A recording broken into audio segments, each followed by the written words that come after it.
ओम शांति। आज का टाइटल है संगम युग, जमा करने का युग है। संगम युग, जमा करने का युग।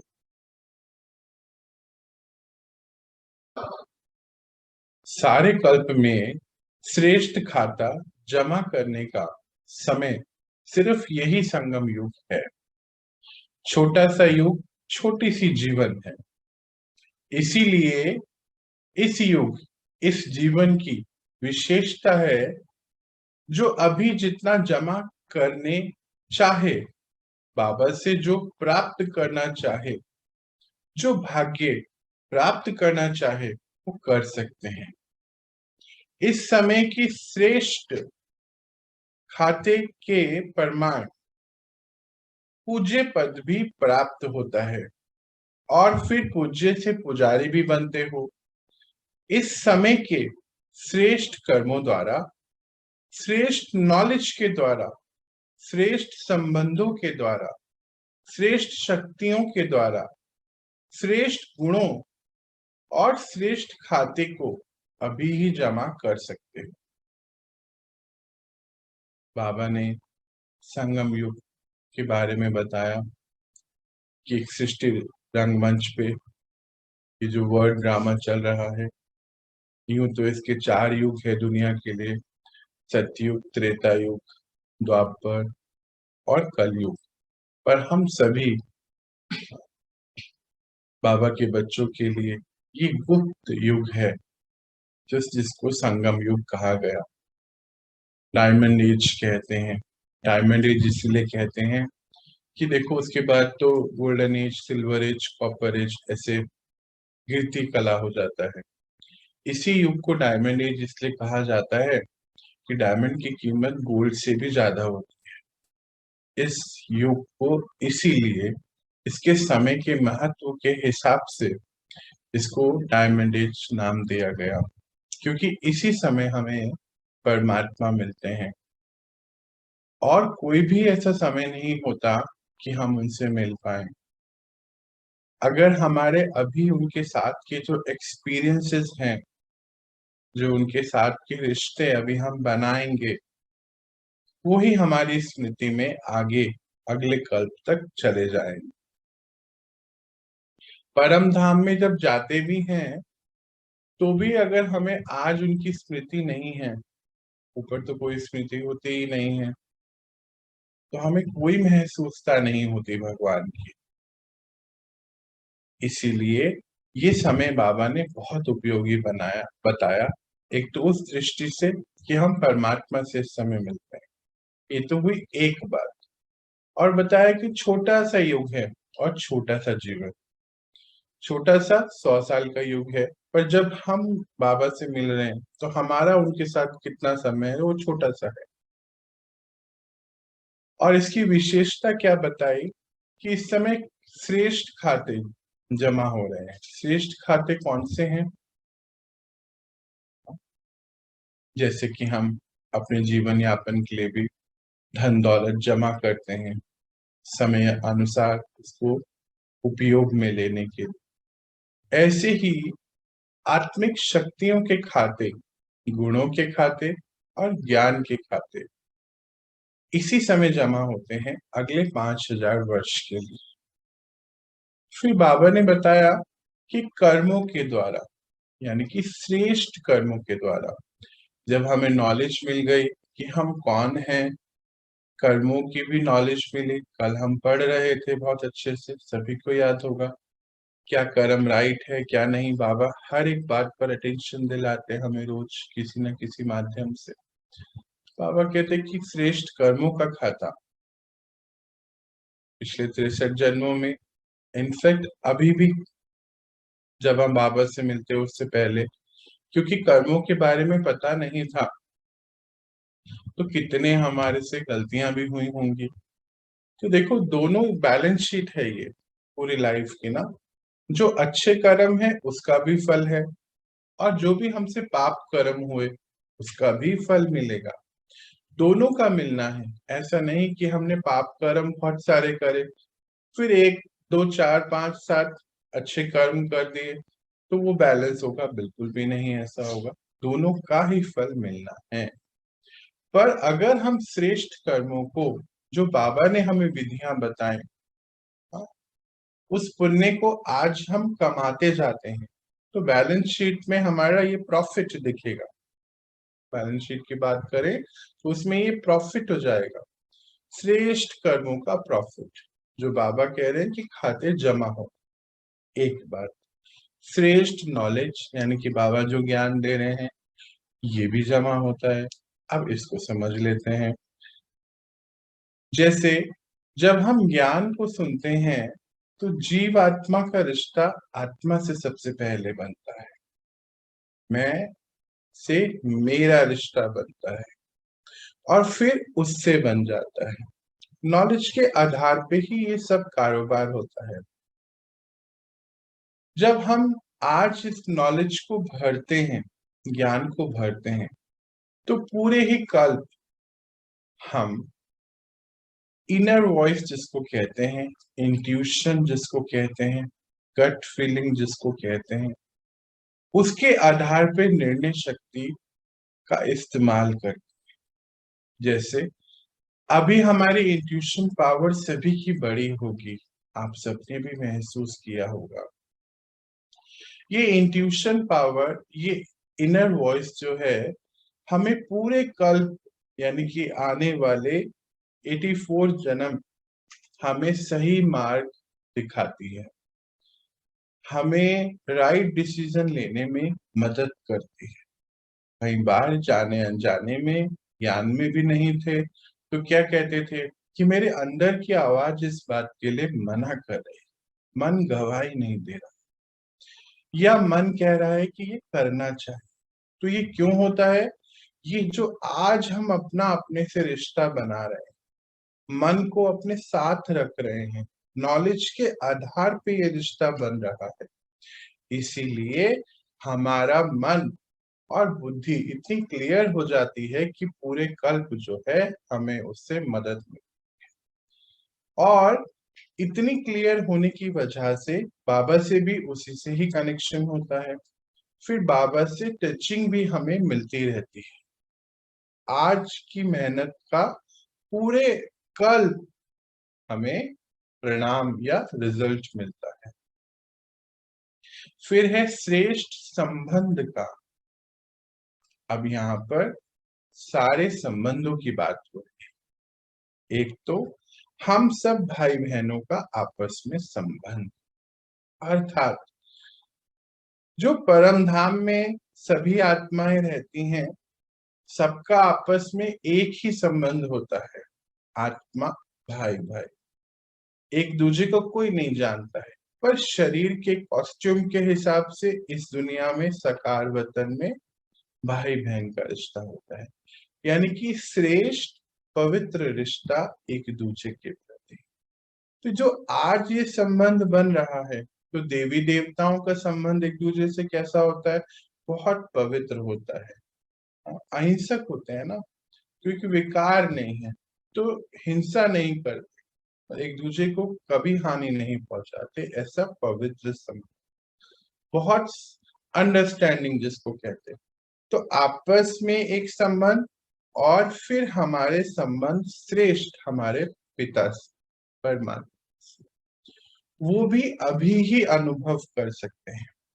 इसके बाद कोई ऐसा समय नहीं आएगा कि जब हम परमात्मा से कोई रिश्ता स्थापित कर सकें, इसलिए बोला श्रेष्ठ संबंधों का खाता। फिर श्रेष्ठ शक्तियों का खाता। श्रेष्ठ शक्तियों का खाता इसको समझते हैं। जैसे बाबा ने हमें आत्मिक शक्तियां 8 तो मुख्य हैं, पर वैसे 55 शक्तियां बतलाई हैं।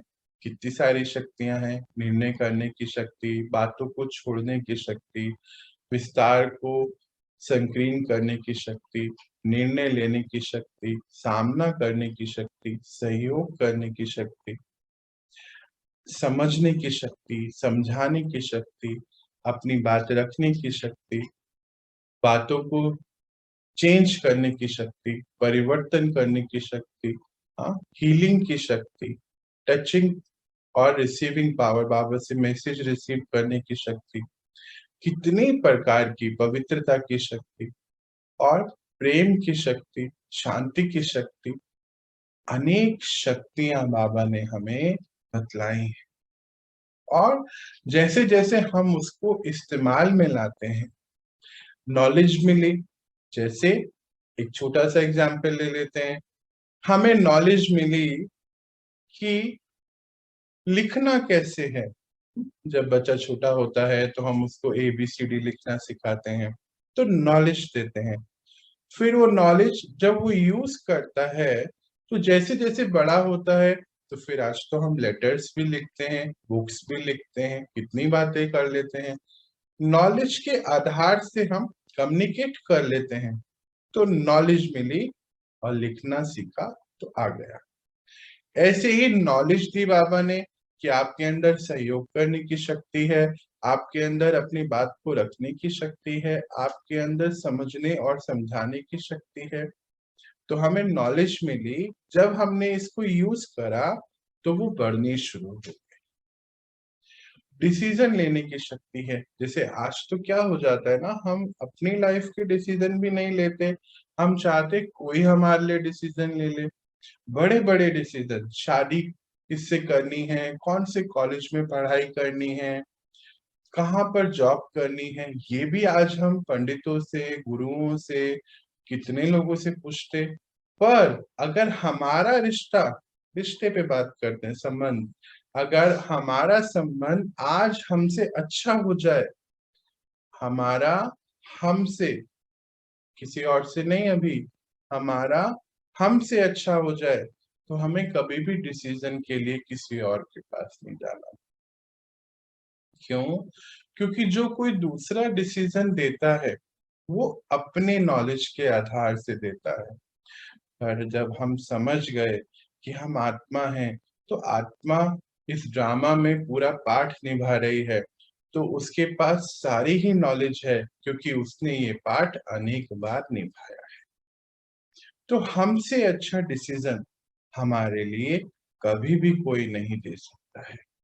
और उससे अच्छा डिसीजन हमारे लिए बस इस समय बाबा दे सकते हैं, और कोई नहीं दे सकता।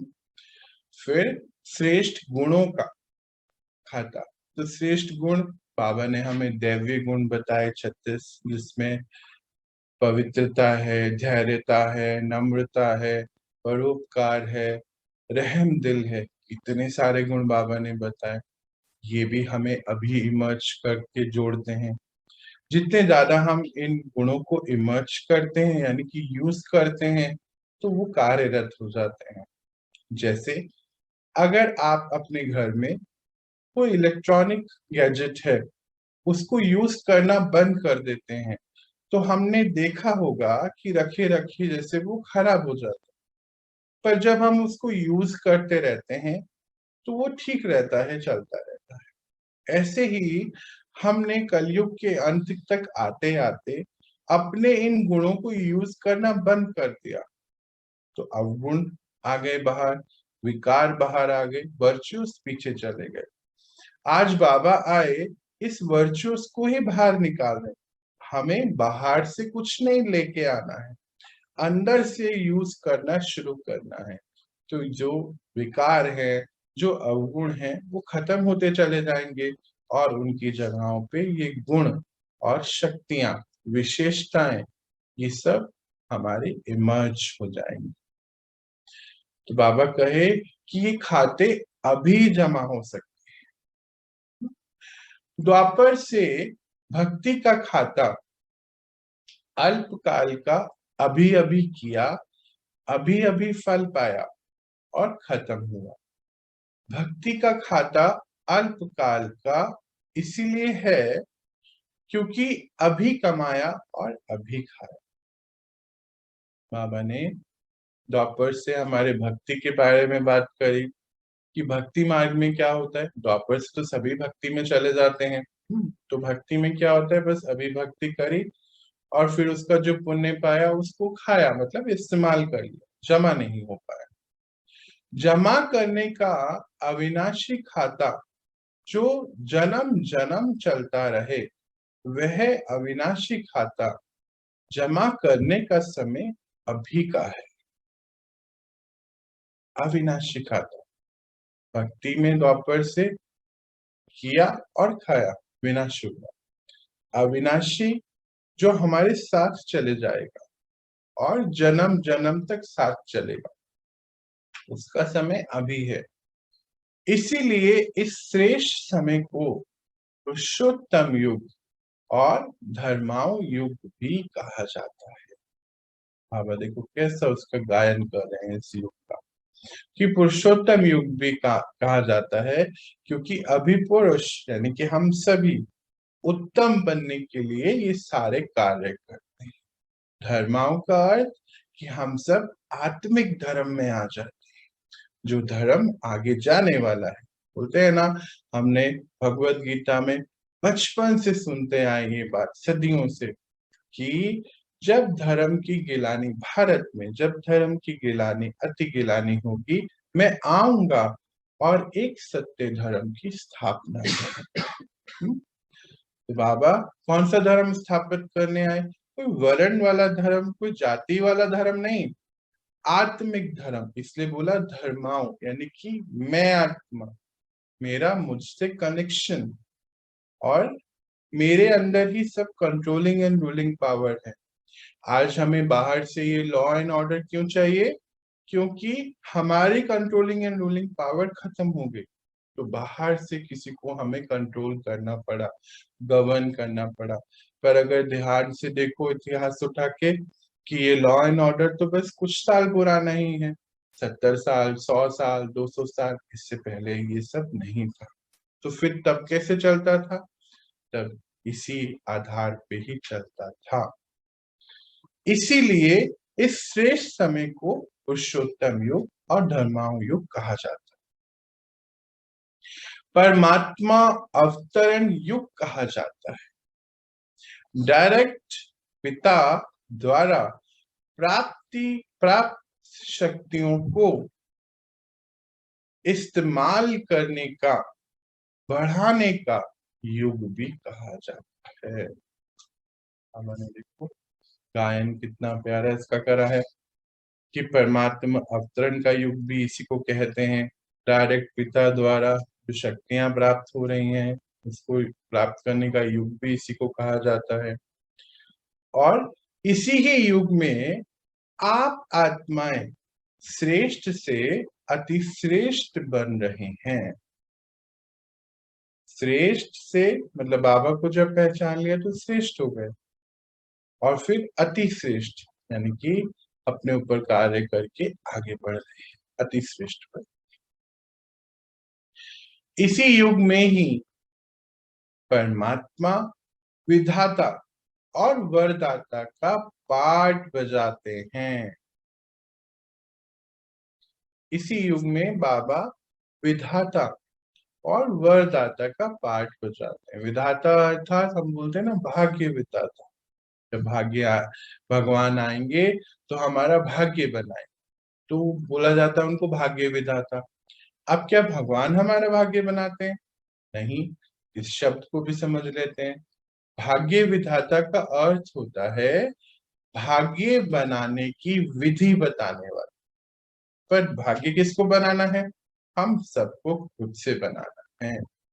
आज के इस मैसेज में हर लाइन में, हर शब्द में बहुत गुह्यता है, इसीलिए धीरे धीरे समझते इसको।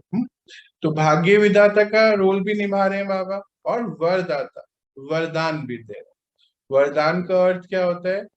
जब वरदान मिला, जैसे किसी कोई धनाढ्य परिवार में किसी बच्चे ने जन्म लिया, तो उसको जन्मते ही सारे ही वारिस बना दिया ना हर चीज का। ये थोड़ी 10 साल बाद वारिस बनेगा, पहले ही वारिस बन जाता है।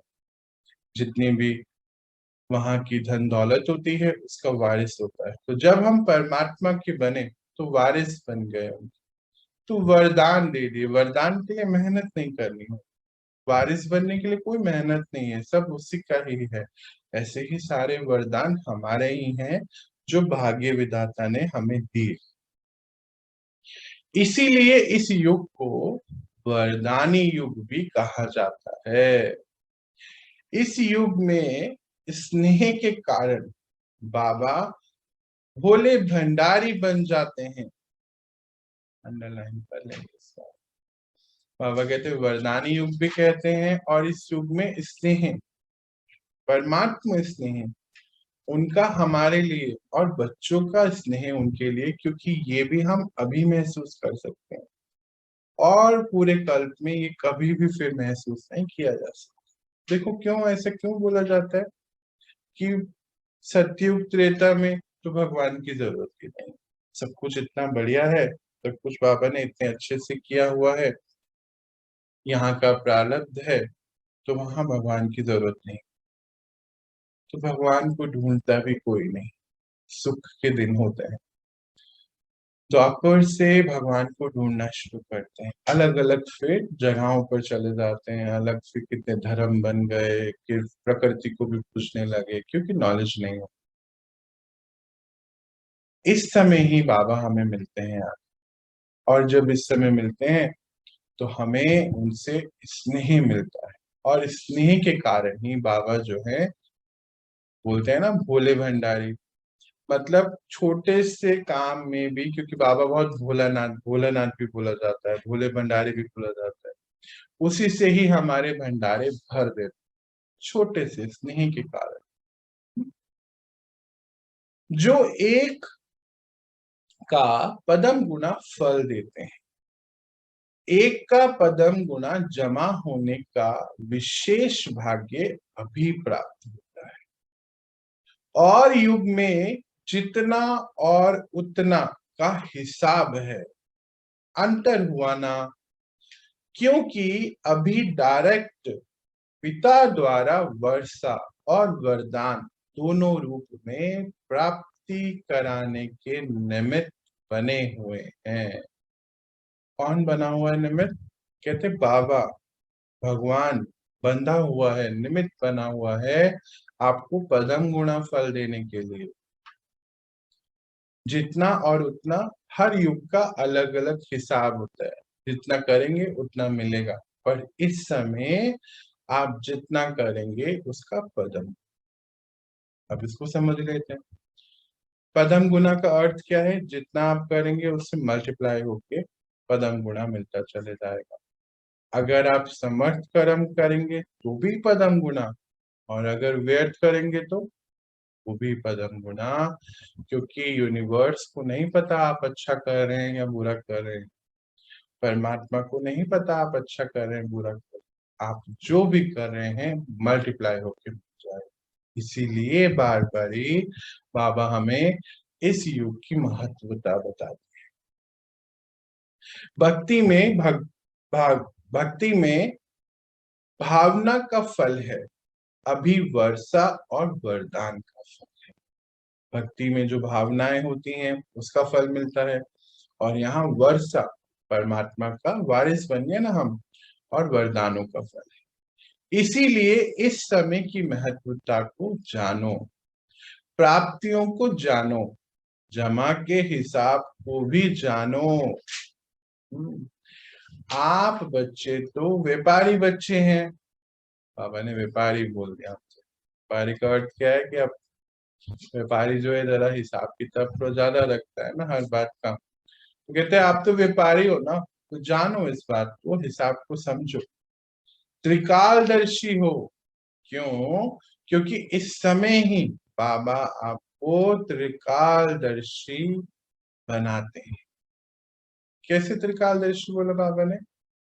जब हमारा पास्ट बता दिया कि हम कौन थे, हमें आज पढ़ा रहे हैं, बना रहे हैं, हमारा आज का रूप बता दिया, और फिर कल क्या होने वाला है वो बता दिया, तो त्रिकालदर्शी। तो आप बच्चे अपना कदम उठाओ, इस समय सेकेंड बाय सेकेंड भाग्य बन रहा है, भाग्य बनाओ।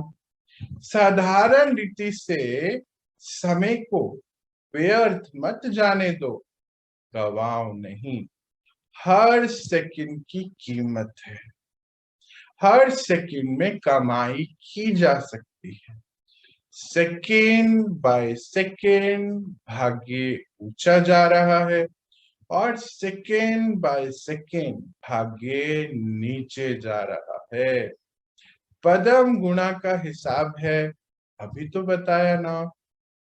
बाबा ने क्लियर करा बात को।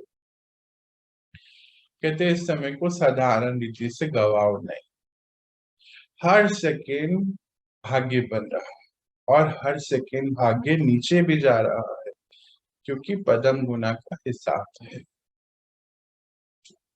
तो अच्छी तरीके से समझ गए ना, आप तो व्यापारी हो, हिसाब जानते हो ना।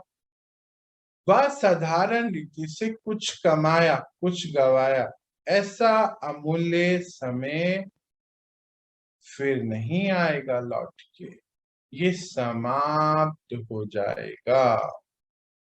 इसीलिए गवाना नहीं, कमाना है। हाँ, फिर से बोला, आप व्यापारी हो, इस समय को ऐसे, ये अमूल्य समय है, इसको गवाओ नहीं, जोड़ते जाओ। आगे देखते हैं। इस समय के लिए किसी न किसी स्वभाव व संस्कार व किसी संबंध के अधीन रहने वाली आत्मा जन्म जन्म अधिकारी बनने की बजाय प्रजापद के अधिकारी बन, राज्य अधिकारी नहीं, प्रजापद के अधिकारी बनते हैं। बनने आए हैं राज्य अधिकारी, राजयोग सीख राज्य अधिकारी बन, लेकिन अधीनता के संस्कार के कारण विधाता के बच्चे होते हुए भी राज्य अधिकारी नहीं बन सकते। पूरी ही बात बड़ी इंपॉर्टेंट बताई। कहते अगर कोई भी स्वभाव संस्कार या किसी संबंध के अधीन हो जाएंगे, डिपेंडेंट हो जाएंगे ना अगर, तो बोलते उन आत्माओं को जन्म जन्म का अधिकारी बनना नहीं मिलता, वो फिर प्रजा में चले जाते। देखो कैसे, जो राजा होते हैं उनकी कंट्रोलिंग एंड रूलिंग पावर होने की वजह से उनको राजा पद मिलता है। जो कंट्रोलिंग एंड रूलिंग पावर अपनी नहीं डेवलप कर पा रहे हैं, जो डिपेंडेंट है किसी स्वभाव की वजह से, मानो कोई विकार पे डिपेंडेंट है, किसी आत्मा के संबंध में डिपेंडेंट है, अधीन है, तो फिर यानी कि उनको कौन चला रहा है, वो संस्कार, वो आत्मा का रिश्ता, तो फिर वो उनको कोई और कंट्रोल कर रहा है। या तो अपने स्वभाव के संस्कार की वजह से कंट्रोल हो रहे हैं, या आत्माओं के रिश्तों की वजह से कंट्रोल हो रहे हैं।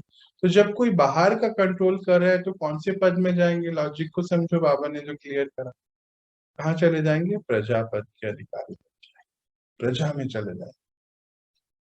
पर आप लोग कौन हो?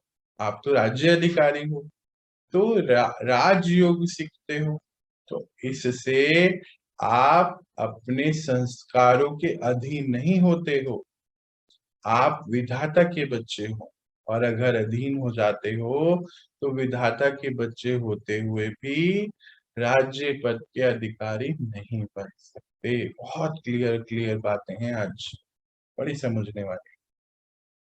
इसीलिए सदा ये चेक करो, स्व अधिकारी कहाँ तक बने। जो स्व अधिकारी नहीं, आज नहीं तो कल के विश्व राज्य अधिकारी कैसे बनेंगे? आप बच्चे तो व्यापारी हो, चेक करो कि कहाँ तक बने। विश्व के राज्य अधिकारी बनने का चैतन्य मॉडल अभी स्वराज्य अधिकारी बनने से तैयार करते हो। कोई भी चीज बनाते हो उससे पहले क्या करते हो? एक मॉडल बनाते हो ना, मॉडल बना के चेक करते हो और फिर उसको जांच कर फिर प्रत्यक्ष रूप में बनाते हो। ऐसे ही अपना चैतन्य मॉडल बनाओ। पहले मॉडल को देखो और जहां पर करेक्शन की जरूरत है वहां उसको करेक्ट करो और फिर आपका चैतन्य मॉडल कल के राज्य अधिकारी का मॉडल बन जाए।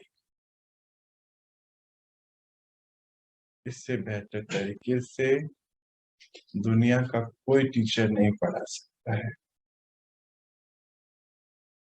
बाबा क्या कहते कि अपने आप को चेक करो। अगर आज स्व अधिकारी हो, कहाँ तक बन गए हो। अगर स्व अधिकारी नहीं हो तो विश्व के अधिकारी कैसे बनो। विश्व अधिकारी बनने के लिए एक चैतन्य मॉडल रेडी करो। बाबा कहते हैं जब यहाँ पे दुनिया में कुछ बनाते हो तो उसका मॉडल बनाते हो, फिर उसमें चेक करते हो, जहाँ करेक्शन की जरूरत है उसको ठीक करते हो। तो आपका चैतन्य मॉडल क्या है? स्वराज्य अधिकारी बनना। जब ये तैयार हो जाएगा, ये मॉडल रेडी हो जाएगा, जहां जहां करेक्शन की जरूरत है वो कर लो, तो फिर आज का मॉडल ही कल के राज्य अधिकारी बन जाए। स्व अधिकारी अर्थात सर्व कर्म इंद्रियों रूपी प्रजा, अंडरलाइन करेंगे इस बात। स्व अधिकारी अर्थात सर्व कर्म इंद्रियों रूपी प्रजा के राजा बनना। प्रजा का राज्य है या राजा का राज्य है? आज दिन भर इस चेकिंग को करो। हर सेकंड अटेंशन में रहकर चेक करो कि कर्म इंद्रियां मुझ पर राज कर रही है या मैं आत्मा राजा बन इस प्रजा पर राज कर रहा हूं।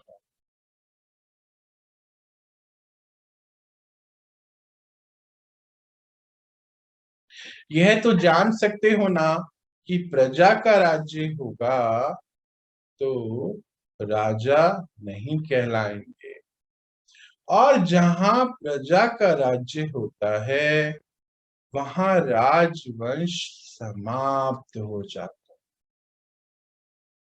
है। इस बात को तो आप बच्चे भली भांति जानते हैं। क्या कहता कि स्वराज्य अधिकारी अर्थात कर्म इंद्रियां जो प्रजा के रूप में है उसके राजा बन। तो प्रजा का राज्य है कि राजा का राज्य है, ये चेक करो। हर सेकंड पूरे दिन भर चेक करो, आज अटेंशन में रहो। फिर कहते हैं ये जानते हो ना कि प्रजा का जहाँ राज्य होता है वहां पर क्या होता है? वहां पे राज्य वंश ही समाप्त हो जाता है। तो जहाँ प्रजा का राज्य होगा अर्थात राजा का राज्य नहीं का नहीं कहला। तो आज इसको चेक करो, फिर चेक करके चेंज करो। कोई भी एक कर्म इंद्री धोखा देती है तो स्वराज्य अधिकारी नहीं कहेंगे।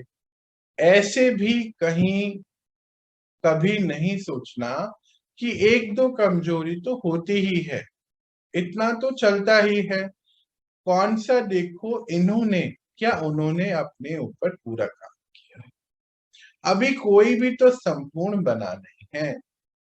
संपूर्ण स्थिति तो लास्ट में बनती है। कौन है संपूर्ण? कोई भी नहीं है, सब तो कर ही रहे हैं। ऐसा भी नहीं सोचना है। ये सभी कार्य करने के लिए बहुत काल का अभ्यास चाहिए। अगर कोई एक भी कमजोरी होती है तो वो अंतिम समय पर धोखा देती है। बहुत काल के अधीन बनने के संस्कार अधिकारी बनने नहीं देते। इसीलिए अधिकारी अर्थात स्व अधिकारी अंत में संपूर्ण हो जाएंगे। इस धोखे में नहीं रह जाना। बहुत काल का स्वराज्य अधिकार का संस्कार बहुत काल के विश्व अधिकारी बनाएगा। बड़ा इम्पोर्टेंट है ये पैराग्राफ का, इसको हम समझते हैं। बाबा कहते हैं अगर कोई भी कर्म इंद्री जो है आज हमें अधीन कर लेती है तो स्वराज्य अधिकारी नहीं बन पाए। ऐसे भी कभी सोचना नहीं कि एक तो कमजोरी है, सब में ही तो होती है, इतना तो चलता ही है, कोई भी तो अभी संपूर्ण नहीं बना है, सब तो कर ही रहे हैं। तो क्या हो गया, हम भी कर लेंगे। लास्ट में ऐसा होता है, संपूर्ण स्थिति तो लास्ट में बनती है। तो बाबा कहे जो बहुत काल की अगर जो कमजोरी होगी वो अंत में धोखा दे देती। कमजोरी का संस्कार बना हुआ है जैसे ना, तो वो अंत में धोखा दे देती। इसीलिए अधिकारी बनने के लिए स्व अधिकारी बनना है। अंत में संपूर्ण स्थिति हो जाएगी, इस धोखे में नहीं रहना।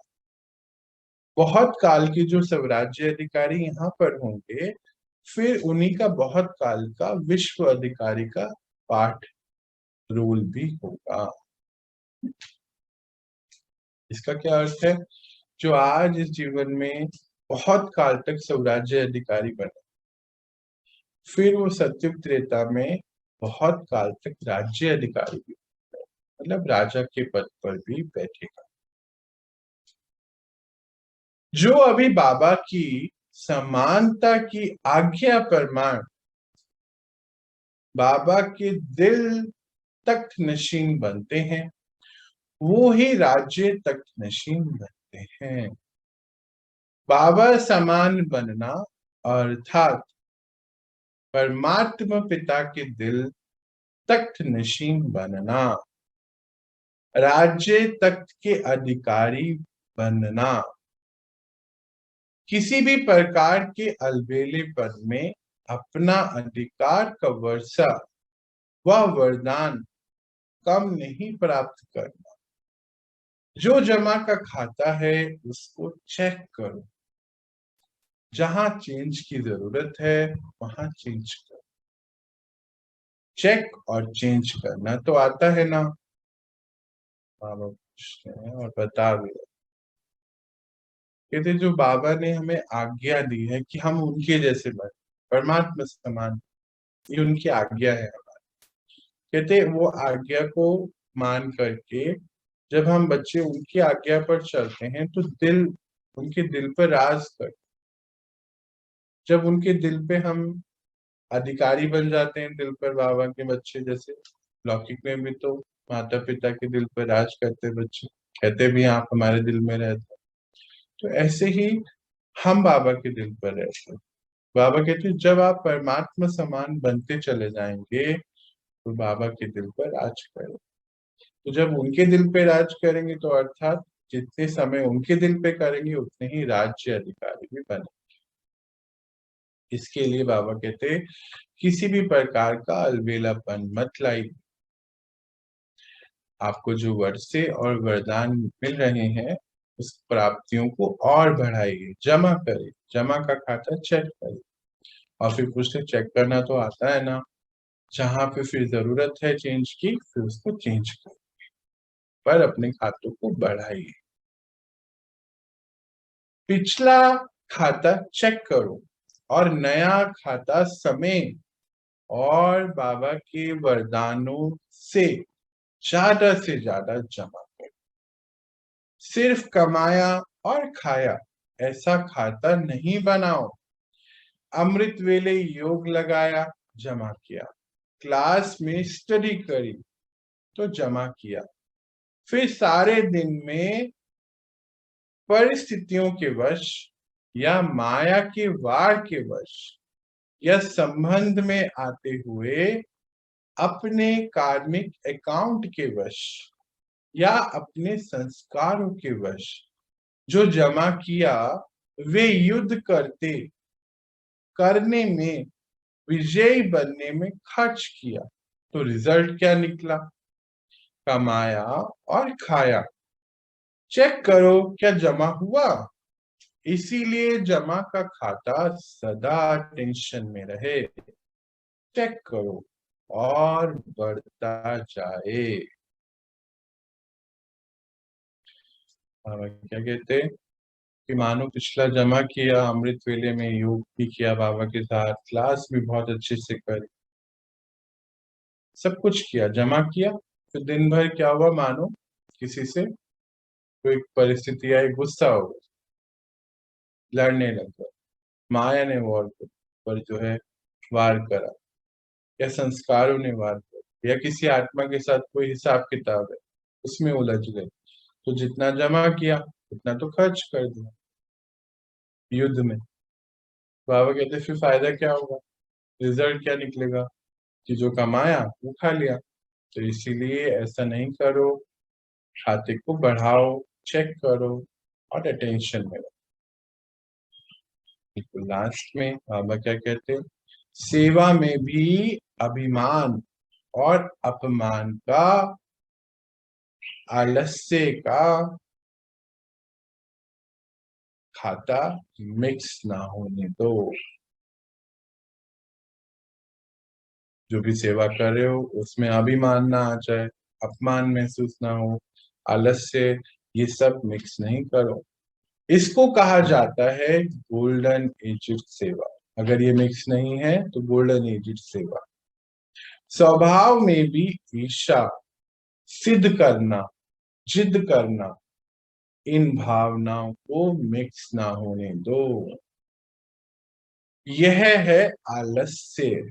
आलस्य करना हो गया बाबा के। इस आलस्य को समाप्त कर गोल्डन एजेड स्वभाव वाले बनो। आप सब तो श्रेष्ठ आत्मा हो, श्रेष्ठ पिता की सच्ची श्रेष्ठ संतान हो। इस श्रेष्ठ जीवन के श्रेष्ठ भाग्य बनाने वाले भागीदारी बच्चे। भाग्य विधाता साथ है और भाग्य बना रहे। इस मौज में सदा आगे बढ़ो, हल्के रहो और हल्का बनाते रहो। अच्छा, मैंने कहा कि अभिमान और अपमान, आलस्य, ये मिक्स नहीं करो। ये गोल्डन एजेड सेवा होती है जिसमें ये सब नहीं होता। स्वभाव में ईर्ष्या नहीं आए, सिद्ध करना अपनी बात को, जिद करना, ये सब बिल्कुल नहीं मिक्स करो। आलस्य को बिल्कुल समाप्त करो। जब इन सबको समाप्त करेंगे तो उसको गोल्डन एजेड स्वभाव मैंने कहा अच्छा, आज का हम सार देख लेते हैं। तो संगम युग की विशेषता बताई बाबा ने। सारे कल्प में श्रेष्ठ खाता जमा करने का समय सिर्फ यही है। धर्माओ युग इसी को कहा जाता है, वरदान युग कहा जाता है, जिसमें पिता, परमात्मा पिता, विधाता और वरदाता का पाठ बजाते हैं। इस युग में स्नेह के कारण पिता यानी कि परमात्मा भोले भंडारी बनता है, और युगों में जितना और उतना का हिसाब होता है। जितना उतना का हिसाब मतलब, अगर सोचिए, अगर बाबा त्रेता के अंत में आते तो फिर द्वापर और कलयुग आना ही नहीं था। बाबा अगर त्रेता के अंत में आते तो फिर सतयुग आ जाता, क्योंकि इतनी बड़ी शक्ति धरा पर आए। कल भी शायद हम इस बारे में बात कर रहे थे। तो उसमें कोई इतना उतना इस समय रखा ही नहीं जाता, पदम गुना इसलिए मिलता है क्योंकि पूरे युग को परिवर्तन कर, इसलिए बहुत बड़ी शक्ति चाहिए उसके। तो इसीलिए बाबा इसी समय आकर इस युग परिवर्तन के कार्य को करते हैं। सेवा में अभिमान और अपमान का आलस्य मिक्स नहीं करो। स्वभाव में ईर्ष्या, सिद्ध करना, जिद करना का भाव ना हो। संबंध में स्नेह, सहयोग और कल्याणकारी का भाव होना चाहिए। ये सदा याद रखो कि आप श्रेष्ठ पिता की श्रेष्ठ संतान। अच्छा, वगैरह सदा याद रखो कि आप श्रेष्ठ पिता की श्रेष्ठ संतान हो। अच्छा, अर्थात अब बच्चे आप समझ गए, अब आप कर ही लेंगे। और हम सब बच्चों का भी बाबा के लिए बहुत बहुत थैंक्स दिल से। बाबा आज हमें आपने इन सभी बातों पर अटेंशन दिलाया। थैंक यू बाबा। ओम शांति।